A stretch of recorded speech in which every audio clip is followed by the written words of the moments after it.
বিশ্বনবী সাল্লাল্লাহু আলাইহি ইসলামের জীবনী, ওনার বায়োগ্রাফি নিয়ে কথা বলাটা দুষ্কর, কারণ এটার কোনো শেষ নাই, কুল নাই, কিনারা নাই, বিয়ন্ডলেস, বাউন্ডলেস, বটমলেস। সুবহানাল্লাহ বলেন। কারণ তিনি তো এমন নবী যিনি হ্যাঁ বললে এটা শরীয়তে হালাল হয়ে যায়। নবীর মুখ দিয়ে যদি বেরোয় হ্যাঁ, নাম, ইয়েস, তাহলে এটা হালাল। ঠিক কিনা বলেন? এ নবীর মুখ দিয়ে যদি না বের হয় যে না, নো, তাহলে এটা শরীয়তে হারাম হয়ে যায়।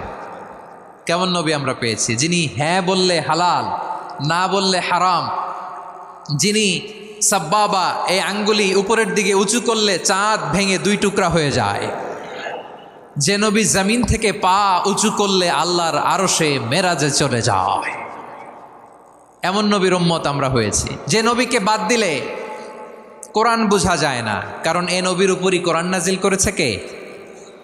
এ নবী